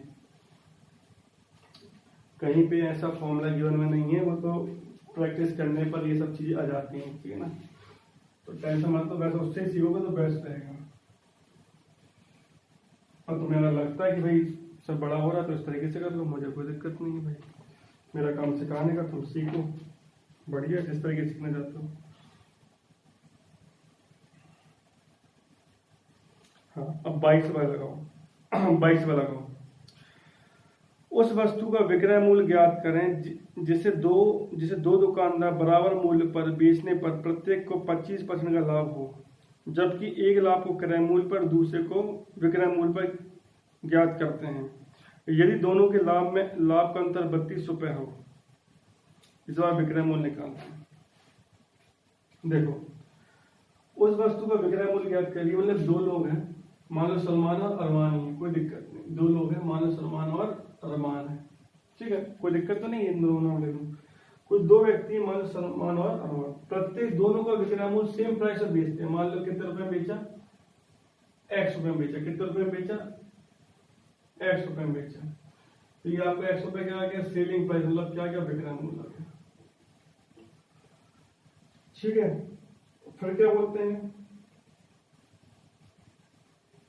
और जिसे दो दुकानदार बराबर मूल्य पर बेचने पर प्रत्येक को 25% का लाभ होता है, मतलब प्रॉफिट दिया है, प्रॉफिट मतलब लाभ दिया है, कितने का, 25% का। लेकिन कंडीशन ये है कि एक को लाभ क्रय मूल्य पर होता है और दूसरे का लाभ विक्रय मूल्य पर होता है। जबकि एक का लाभ क्रय मूल्य पर होता है और दूसरे का विक्रय मूल्य पर होता है, क्रय मूल्य और विक्रय मूल्य। तो ये सीपी लिख लो और ये सेलिंग प्राइस लिख लो। सीपी मतलब क्रय मूल्य, एस मतलब विक्रय मूल्य। तो देखो भाई डायरेक्ट बता देता हूँ, 25% की वैल्यू होती है 1/4। पहले का काय पे हो रहा है, क्रय मूल्य पर, तो ये नीचे वाले क्रय मूल्य ले लो 4, लाभ हो रहा तो 4 पे 1 का लाभ तो कितना आएगा, 5। ठीक, 25% की वैल्यू फिर से लिख लो 1/4। दूसरे का लाभ हो रहा है विक्रय मूल्य पर, तो नीचे वाला 4 विक्रय मूल्य हो गया 4। एक का क्योंकि लाभ हुआ है तो क्रय मूल्य कितना रहा होगा, 3 रहा होगा। कहो बात समझ में आई कि नहीं। 25% की वैल्यू 1/4, एक का क्रय मूल्य पर हुआ है, क्रय मूल्य पर हुआ तो क्रय मूल्य 4 मतलब सीपी 4, एक का लाभ तो 4 पे 1 का लाभ कितने में चुके, 5 में। एक का विक्रय मूल्य के हिसाब से देख लिए तो विक्रय मूल्य अगर हम यहाँ पे 4 विक्रय मूल्य ले लूं और एक का लाभ कमाया होगा तो कॉस्ट प्राइस मतलब सीपी कितना रहा होगा, 3। क्योंकि दोनों का विक्रय मूल्य एक्स रुपए मतलब बराबर है, तो दोनों को बराबर कर दो, 4 गुणा ऊपर कर दो, 5 गुणा नीचे कर दो, 4 गुणा ऊपर कर दो, 5 गुणा नीचे कर दो। तो 4 तो कितना आ गया 16, 5 दिया 15, ये आ गया 20 और आगे 20। अब तुम देखो कितने का लाभ हुआ, 16 से 20 पे जाने के लिए कितने का लाभ कमाएगा, ये 4 का, और 15 से 20 पे जाने के लिए कितने का लाभ कमाएगा, 5 का। तो इन दोनों के लाभ, ये लाभ है, इन दोनों के लाभ में कितने का अंतर है, 4 और 5 1 का अंतर है। जब 1 का अंतर है, इस बार अंतर निकाला नहीं, इस बार अंतर दिया, एक बराबर कितना दिया है बोलो, 32 रुपए। एक बराबर 32 रुपए तुमको निकालने को क्या कहा है, तुमको निकालने को कहा है विक्रय मूल्य। तो विक्रय मूल्य तुम्हारा है कितना, प्रत्येक का 20, 20 का मान निकाल दो तो 20 बराबर, ये कर लो कितना है 0, 2 दूनी 4, 3 दूनी 6, 40 रुपए आएगा विक्रय, प्रत्येक का विक्रय मूल्य मतलब सेलिंग प्राइस। कब बात समझ में आई कि नहीं आई, बताओ, बनेगा नहीं बनेगा, कमेंट करो भाई। सारी बात समझ में, अब तो 3 सवाल करा दिए, अब तो बनने लगे होंगे रेशियो मेथड भाई। ठीक है, कमेंट करो समझ में आया कि नहीं आया, कमेंट करो समझ में आया कि नहीं आया। क्या फॉर्मूला से भी करा दें, फॉर्मूला, कोई फॉर्मूला नहीं होता भाई, कॉन्सेप्ट होते हैं। देखो अच्छा, इसी को करना इसी तरीके से, देखो मैं बता देता हूँ। इस बार अंतर नहीं पूछा, इस बार पूछा विक्रय मूल्य पूछा है, इस बार अंतर नहीं पूछा, अंतर पूछते तो उसी से गुणा किया था, 4% का जो अंतर आया था। इस बार विक्रय मूल्य पूछा है, अंतर नहीं पूछा। तो तुम एक चीज बताओ, क्या दिया है, अंतर दिया है, कितने रुपए का अंतर दिया है, 32 रुपए का अंतर दिया है। अंतर निकालना है तो मैंने बताया था 25% था, अंतर निकालना है, ये मान दिया अंतर का, ठीक है। तो 25 का 25% निकालो मेरे बच्चों, 1/4, 6.25% आएगा। तो अंतर कितना, ये अंतर दिया तो अंतर से भाग लगा दो, 6.25%। अगर ये विक्रय मूल्य होता विक्रय मूल्य से भाग लगाता और जो पूछा उससे गुणा कर लेता, ठीक है। तो ये 32 रुपए दिया है, अंतर कितना 6.25, और क्या पूछा, विक्रय मूल्य पूछा, कितने का लाभ हो रहा है 25 का, तो कितना निकालूंगा मैं 125% निकालूंगा। बोलो बात समझ में आई कि नहीं आई। परसेंट से परसेंट कट गया, पॉइंट जब हटाऊंगा मैं तो बटे में 2 जीरो आएंगे मतलब अपॉन में 2 जीरो आएंगे, पॉइंट पर 2 नंबर है, और वो कहाँ पहुंच जाएगा ऊपर, तो ऊपर आ गया 100 और बचा 625। 125 एक बार कितने बार, ये 5 बार, 5 से काटो 100 को 20 बार, 32 इंटू 20 कितना, 640। ठीक है, देख लो, करना इससे तो कर सकते हो, बाकी वो पुराना मेथड जिससे बता रहा है रेशियो मेथड, उससे लगाना।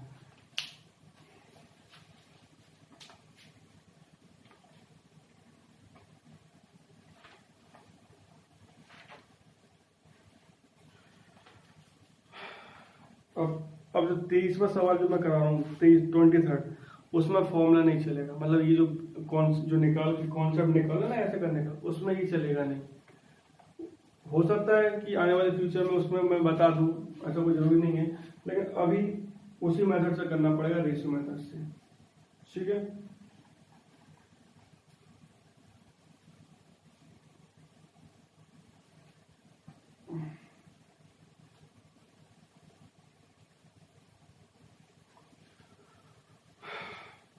चलो लगाओ, 23 में लगाओ, रेशियो मेथड से करना भाई, है ना, लगाओ।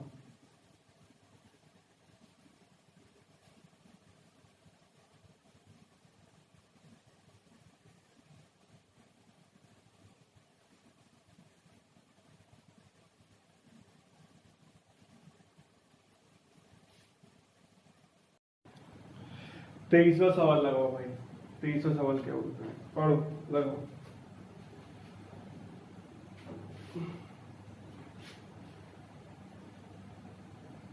तीसरा सवाल क्या बोलता है,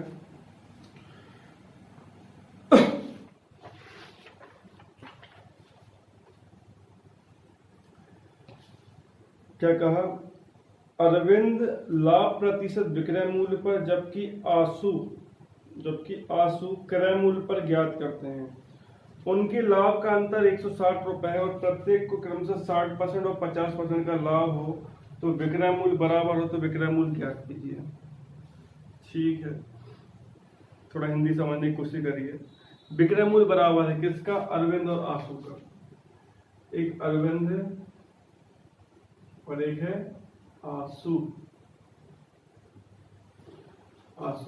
दोनों का विक्रय मूल्य कैसा, बराबर है, मतलब सेलिंग प्राइस है, मतलब विक्रय मूल्य, और दोनों का आपस में बराबर है। मान लिए कि दोनों का जो विक्रय मूल्य कितना है, वो x रुपए है। कितने रुपए है, x रुपए। कोई दिक्कत तो नहीं, वहां लिखना था, यहाँ लिख दिया, कोई दिक्कत नहीं है। विक्रय मूल्य कितना है, x रुपए है, मान लीजिए।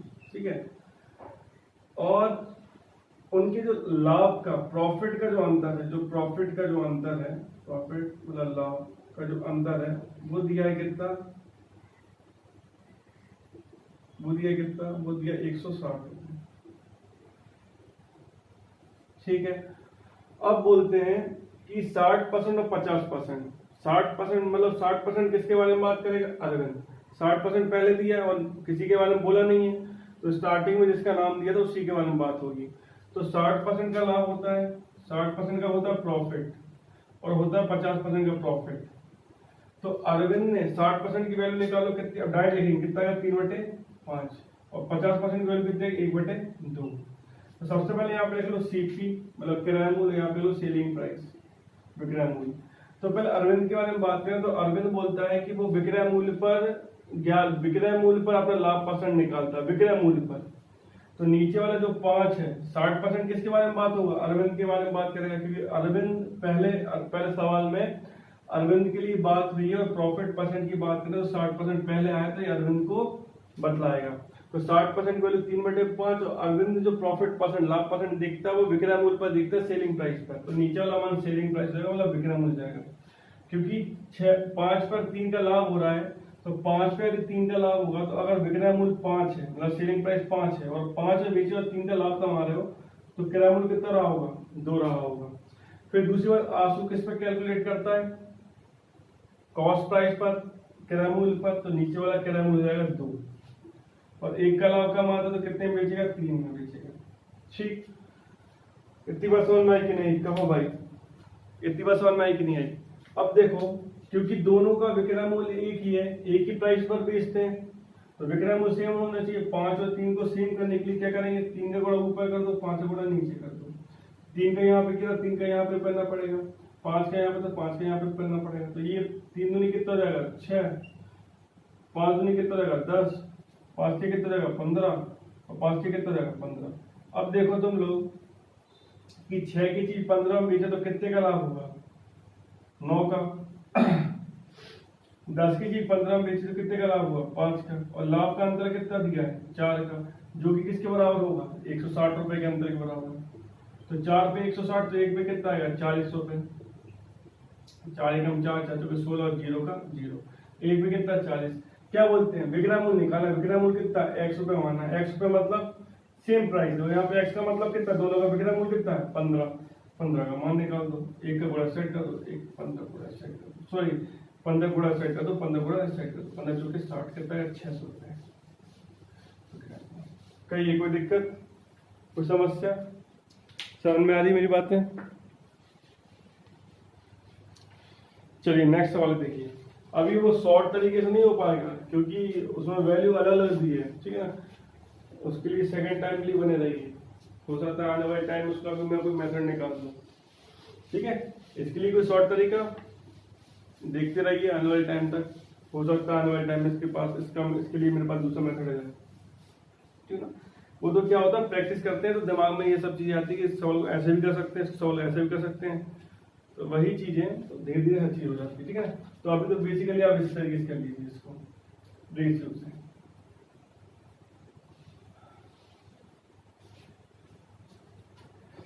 ये प्रॉफिट एंड लॉस केवल आपके एग्जाम पॉइंट ऑफ व्यू को लेके पढ़ा रहा हूँ, ठीक है ना, एग्जाम, ठीक है ना।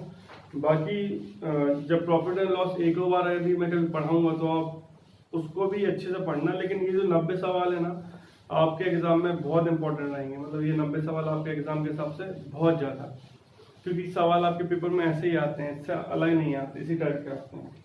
तो ये सवाल बहुत अच्छे हैं, इनको एक बार अच्छे लगा लेना आप। चलिए बच्चों 24 सवाल देखिए, 24वां हिंदी में दिया है। एक दुकानदार दो वस्तुओं में प्रत्येक को 1285 रुपए में खरीदता है। एक दुकानदार है जिसने दो वस्तुएं, एक दुकानदार जिसने दो वस्तु, मान लो ये पहली वस्तु और ये दूसरी वस्तु, पहली और दूसरी वस्तु कितने में खरीदी 1285 रुपए में खरीदी। 1285 रुपए में खरीदने का मतलब ये कि ये दिया है क्या कॉस्ट प्राइस दिया है, सीपी मतलब किराया मूल्य दिया है, किराया मूल्य दिया है, कॉस्ट प्राइस मतलब किराया मूल्य दिया। पहली और दूसरी, एक दुकानदार ने दो वस्तु पहली और दूसरी प्रत्येक को 1285 रुपए में खरीदा है। फिर बोलता है वो पहली को 12% के लाभ पर बेचता है, पहली को 12% के लाभ पर बेचता है और दूसरी को 12% की हानि पर बेचता है। तो कुल बिक्री पर उसका लाभ प्रतिशत ज्ञात करें, कुल बिक्री पर। चलिए एक नोट लिख लेना अपनी कॉपी में, नोट में ये लिख लेना, अपने हिसाब से मैं आपको बता देता हूं। अगर दो वस्तु के बारे में बात हो रही हो, अपने हिसाब से लिख लेना, बता दूं। अगर दो वस्तु के बारे में बात हो रही हो, और प्रत्येक का जो कॉस्ट प्राइस है मतलब सीपी मतलब किराया मूल्य है, अगर वो बराबर होता है, अगर दो वस्तु के बारे में बात हो रही हो और वो दोनों वस्तुओं का जो किराया मूल्य सीपी कॉस्ट प्राइस सेम हो, और उसका परसेंट प्रॉफिट परसेंट या बोलूं परसेंट, सुनो फिर से, अगर दो वस्तुओं का सीपी मतलब कॉस्ट प्राइस सेम हो, ठीक है, और उनका जो परसेंट की वैल्यू हो और उनकी जो परसेंट की वैल्यू हो वो बराबर हो, एक की प्रॉफिट में हो एक की लॉस में हो, अगर उनकी परसेंट की वैल्यू सेम हो और एक की प्रॉफिट में और एक की लॉस में हो, तो उस कंडीशन में हमेशा लॉस होता है, उस कंडीशन में कोई भी प्रॉफिट नहीं होता है, 0% प्रॉफिट होता है, ठीक है।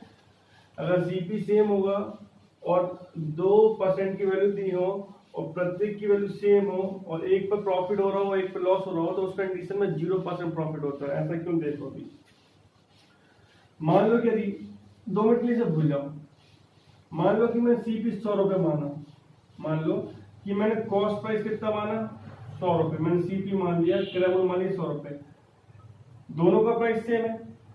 100 रुपए पे 12% का लाभ, अगर 100 रुपए पर 12% का लाभ होगा तो कितने रुपए का लाभ होगा? 12 का लाभ होगा। अब इसी वस्तु का प्राइस 100 रुपए है मान लो दूसरी, अब उस पर अगर 12% का नुकसान होगा तो कितने का नुकसान होगा? 12 रुपए का लॉस होगा, मतलब हानि होगी। हानि तुम बताओ, यहाँ पे 12 कमा रहा है, यहाँ पे 12 कमा रहा है, तो ले दे के उसको कोई सौदे में कुछ प्रॉफिट हुआ क्या? जो 12 यहाँ पे कमा रहा है वो 12 यहाँ पे गवा देगा, तो कोई प्रॉफिट परसेंट का प्रॉफिट होगा? 1 रुपए भी नहीं कमा पाएगा। जितना यहाँ से कमाएगा उतना यहाँ से गवा देगा, उसको 0%, 0 रुपए का प्रॉफिट होगा। 0 रुपए का प्रॉफिट होगा या 0 रुपए का लॉस होगा, मतलब कुल मिला के 0% का प्रॉफिट होगा या लॉस होगा, मतलब ना तो लाभ होगा ना ही हानि होगी। तो ये बात समझ में आई कि नहीं आई? अब यहाँ पे 100 रुपए था, मैं यहाँ पे 100 रुपए जगह 1285 रुपए ले लूं, तो जितना रुपए 12%, 1285 का 12% जितना भी निकलेगा उतना ही 12% यहाँ हानि निकलेगा, और जो भी पैसा आएगा, जितना पैसा यहाँ पे कमाएगा उतना पैसा यहाँ पे गवा देगा। तो ले दे के उसको कितना रुपए मिलेगा हाथ में? 0 रुपए फायदा। तो ले दे के कंडीशन क्या होगी? ना प्रॉफिट ना ही लॉस। उम्मीद करता हूँ ये बात समझ में आ गई। ठीक है, और आपका सीपी बराबर है 1285, उस पर आप 12% का लाभ कमाना चाहते हो। जितना आप यहाँ से लाभ कमाएंगे उतना ही इसमें हानि हो रही है, और उतनी की हानि हो जाएगी तो जितना वो यहाँ से कमाएगा उतना गवा देगा। तो इस कंडीशन में आपको 0% प्रॉफिट होगा, मतलब इसका उत्तर हो जाएगा, आंसर क्या हो जाएगा? नो प्रॉफिट नो लॉस, या बोलते हैं 0% प्रॉफिट या 0% लॉस। 0% भी आ सकता है, ये दोनों उत्तर सही है। इन दोनों में से कोई ऑप्शन में एक आएगा, ये आता है basically, no profit no loss, ना लाभ ना हानि। ठीक, उम्मीद करता हूं समझ में आ रही होगी बात।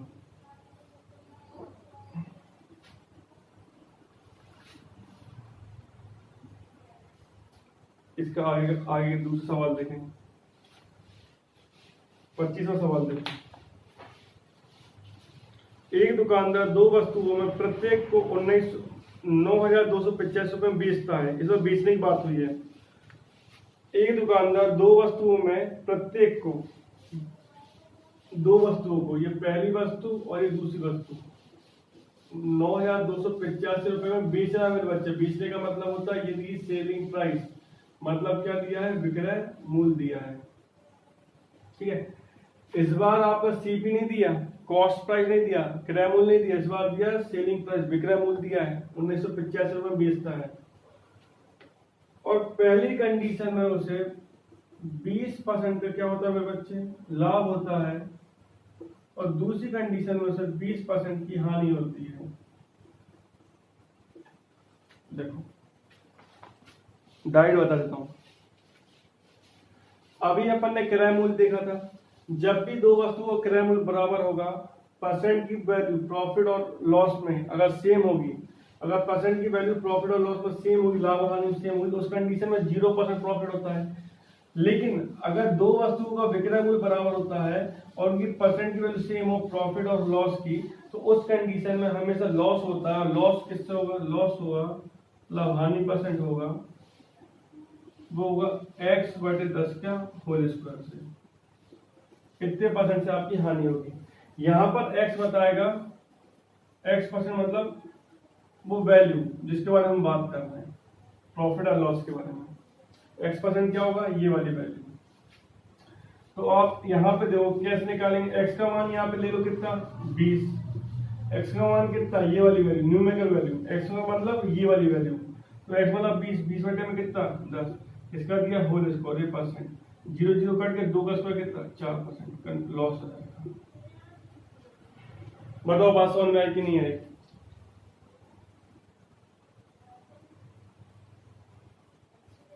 ठीक है, अगर विक्रय मूल्य सेम होगा, सेलिंग प्राइस सेम होगी, और परसेंट की वैल्यू अलग सेम है, परसेंट की वैल्यू भी सेम है, और एक में प्रॉफिट हो रहा है एक में लॉस हो रहा हो, मतलब लाभ और हानि हो रहा हो, तो उस कंडीशन में हमेशा हानि होगी x/10 के होल स्क्वायर से।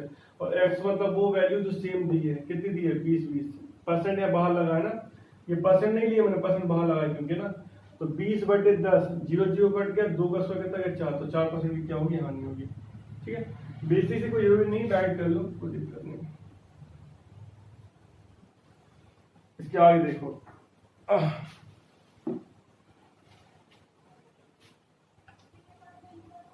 26वां आप लोग कर लेना। 27वां सवाल देखो, 12 वस्तु का लागत मूल्य 9 वस्तु के विक्रय मूल्य के बराबर है तो लाभ हानि प्रतिशत ज्ञात करो। 12 वस्तुओं का लागत मूल्य 9 वस्तु के विक्रय मूल्य के बराबर है। लागत मूल्य मतलब किराया मूल्य, सीपी। 12 वस्तुओं का लागत मूल्य मतलब किराया मूल्य मतलब सीपी बराबर है किसके? 9 वस्तुओं के सेलिंग प्राइस के विक्रय मूल्य के बराबर है। ठीक, तो इसको सॉल्व करने का तरीका ये बच्चे कि ये 12 वस्तुओं का जो किराया मूल्य है, जो 12 वस्तुओं का जो किराया मूल्य सीपी है, वो 9 वस्तु के सेलिंग प्राइस के बराबर है। और आपको प्रॉफिट परसेंट निकालना, आप कुछ मत करिए, इसको आप कन्वर्ट कर दो पैसे के रूप में, मनी, रुपीस में। हम प्रॉफिट परसेंट मेनली क्या लिखते हो, हम वस्तुओं पर भी कर सकते हैं, लेकिन बेसिकली हम रुपए में करेंगे। ठीक है, तो एक काम करो, इसको रुपए में कन्वर्ट कर दो। कैसे? 9 को यहाँ पे लेकर जाओ और 12 को यहाँ पे लेकर जाओ। काटना तो काट दो, नहीं काटना मत काटो। अब आप देखो सीपी कितना हो गया 9 और सेलिंग प्राइस कितनी होगी 12। अब 9 की चीज 12 में बेचोगे, कितने का लाभ होगा? 3 का। कितने के हिसाब से? 9 के हिसाब से। परसेंट चाहिए, किसे गुणा कर दो? 100 का। 3 एकम 3, 3 से 9, 3 से काट दो 100 को, 33 से 1/3% का लाभ मतलब प्रॉफिट। कहो बात समझ में आएगी नहीं है? इसको पैसे में कन्वर्ट कर लेंगे तो आसान से इजी हो जाएगा। ठीक है, अगला सवाल देखो, 28वां। 28वां सवाल देखो, 28वां सवाल क्या बोलता है? 72 वस्तुओं का लागत मूल्य सीपी। 72 वस्तुओं का सीपी जो है 66 वस्तुओं के विक्रय मूल्य के बराबर, सेलिंग प्राइस के बराबर है। तो आप क्या करो, वस्तुओं को पैसे में कन्वर्ट कर दो। 66 को यहाँ लेकर जाओ और 72 को यहाँ लेकर जाओ। चाहे तो काट भी सकते हो, नहीं काटते तो मत काटो, कोई दिक्कत नहीं। 66 से 72 का कितने का लाभ होगा? 66 से 72 का लाभ होगा, हानि होगी, लाभ होगा। कितने का लाभ होगा? 8 का, नहीं 4 2 6 का लाभ होगा। किसके हिसाब से? 66 के हिसाब से। इंटू कितना? 100%। तो आप देखोगे 6 से 6 कम 6 कितने बार? 6 से 11 बार। 11 100 करो, 100 को काटो, 11 में 99, 1 बच गया 11% थे। तो 9 से 1/11% क्या आएगा? लाभ आएगा, मतलब प्रॉफिट। ठीक है, आसान। इसको बोलते हैं 9.1/11, 9.09% बोलते हैं। 1/11 को आप सॉल्व करोगे तो 0.9 आ जाएगा। 29वां देख लो, 29वां देख लो भाई। 49 वस्तुओं का लागत मूल्य, 49 वस्तु का जो सीपी है वो बराबर किसके है? 56 वस्तुओं के सेलिंग प्राइस से। याद रखना, ऐसा ना हो कि पहले विक्रय मूल्य दिया हो फिर सीपी दिया हो, मतलब पहले सेलिंग प्राइस दिया हो फिर कॉस्ट प्राइस दिया हो, मतलब पहले विक्रय मूल्य दिया हो फिर लागत मूल्य, क्रय मूल्य दिया हो। यहाँ पे सीपी लेकर ना है ना, उल्टा हो जाएगा। यहाँ सीपी लेना, यहाँ पे एसपी लेना। 56 को यहाँ लेके जाओ और यहाँ पे 49 को यहाँ लेके जाओ। देखो अब 56 की चीज जब 49 में बिकेगी तो हानि होगी। हानि होगी, कितनी हानि होगी बताओ? 56 की 49 में बेचो, कितनी हानि होगी? 7 की हानि होगी। किसके हिसाब से? 56 के हिसाब से। इंटू कितना? 100%। नुकसान आएगा, माइनस आएगा, नुकसान होगा। 100 से कम 7 कितने बार? 8 बार। 4 दूनी और 4 से कितने बार? 25 बार। 25 का आधा कितना? 12.5%। 12.5% का क्या आएगी? लॉस आएगा, मतलब हानि आएगी। तो बात समझ में आई कि नहीं है? ठीक है, समझ में आ रही बात है? 3 सवाल करा दी मैंने, डायरेक्ट समझ में आ गई होगी वैसे तो।